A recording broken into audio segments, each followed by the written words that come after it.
កាសធាតុនៅពេលនេះជាមួយនឹងពណ៌របស់ដើមកោងកាងនិងទឹកប្រេងធ្វើឲ្យខ្ញុំមានអារម្មណ៍ថាខ្ញុំកំពុងតែធ្វើដំណើរផ្សងព្រេងទៅកាន់កន្លែងមួយស្វែងរកកំណប់ដែលលាក់ទុកនៅក្នុងព្រៃដ៏អស្ចារ្យនៃនគរកម្ពុជា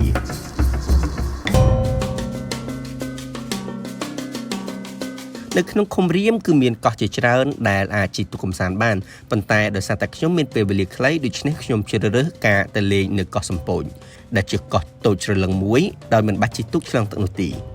នេះគឺជាកោះសំពូចដែលមានចម្ងាយប្រមាណជា40គីឡូម៉ែត្រពីខេត្តព្រះសីហនុមកអ្នកទាំងអស់គ្នាហើយមើលទៅទេសភាពនៅទីនេះស្រស់ស្អាតមានដុំថ្មធំៗដែលលោកអ្នកបានឃើញឥឡូវចង់នាំអ្នកទាំងអស់គ្នាដើរមើលទៅតាមផ្លូវនឹងបន្តិចគឺមានថាយើងអាចដើរលេងតាមក្តារប្រទេសឈើដែលគេរៀបឲ្យហ្នឹងហើយឡើងទៅមើលមានថ្មមានអីជាច្រើនដែលគួរឲ្យចាប់អារម្មណ៍អ្វីដែលខ្ញុំចាប់អារម្មណ៍នៅទីនេះមានធម៌ធំខ្យល់អាកាសបរិសុទ្ធជាពិសេសទឹកសមុទ្រក៏ថ្លាល្អជាជននៅទីនេះដូចជាភ្ញៀវទេសចរដែលមកលេងក៏គេអាចធ្វើការជិះទូកកម្សាន្តលេងឬក៏ជិះកែងអីផងដែរ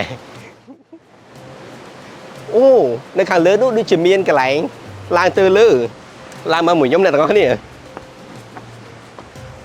រូងទេពខ្ញុំគិតថាកោះសំពូចទូចប៉ុន្តែមែនតើទៅទូចប៉ុន្តែក្លឹមគឺមានរូបរាងចាប់អារម្មណ៍ជាច្រើន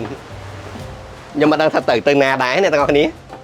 មកតាមមើលមួយខ្ញុំថានៅលើរូងទេពហ្នឹងមានអ្វីដែលគួរឲ្យចាប់អារម្មណ៍វ៉ាវគាត់ឡើងមកភ្លាមតិចស្រួលខ្ញុំគិតថាអ្នកដែលចង់ដើរលេងកោះហើយមិនមានពេលវេលាច្រើនដូចខ្ញុំគួរតែមកទស្សនានៅទីនេះ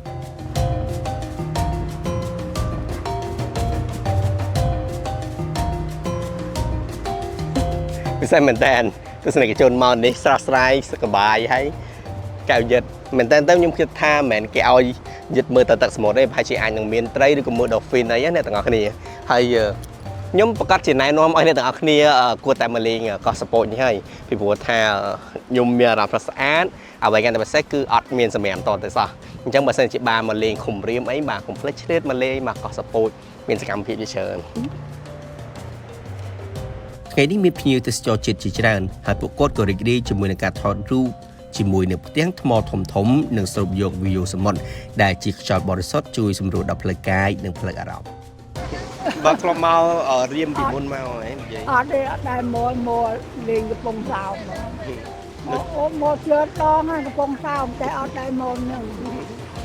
លោកយាយមកតាមផ្លូវលឿនលឿនឬក៏ផ្លូវអីដែរមកផ្លូវលឿនលឿនបាទវែងដែរបាទហើយជិះទៅយូរដែរដល់ពេលជាផ្លូវលឿនលឿនហ្នឹងអត់យូរឆាប់ក្រៅពីការដើរមើលកោះលក្ខណៈពិសេសមួយទៀតនៅទីនេះគឺទឹកសមុទ្រគឺជាប់ជាមួយនឹងព្រែកមួយដែលមានដើមកោងកាងអមសងខាងដូច្នេះយើងក៏អាចជិះទូកតូចគយគន់នៅសម្រាប់ព្រែកកោងកាង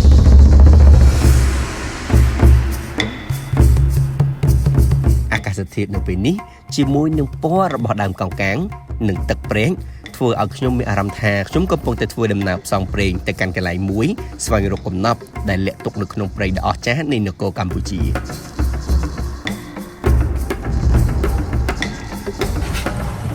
ទស្សនិកជនសងខាងរបស់ខ្ញុំហ្នឹងគឺ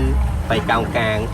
ហើយអ្វីដែលកាន់ពិសេសហ្នឹងអាកាសធាតុពេលនេះគឺជាមួយនឹងពណ៌ពលឺនៃផ្ទៃទឹកប្រេងអីហ្នឹងគឺធ្វើឲ្យមានអារម្មណ៍ស្រស់ស្អាតខ្លាំងមែនទែនឃើញសត្វថាពណ៌បៃតងហើយស្ងាត់ស្រួលល្អខ្លាំងមែនទែនអូអញ្ចឹងយើងទៅជិះហ្នឹងតែជិះចង្ងាយប្រហែលដែរ3គីឡូអូ3គីឡូទៅទូទៅក្រៅពីព្រៃកោងកាងយើងអាចមើលឃើញខ្លះទៀតដែរ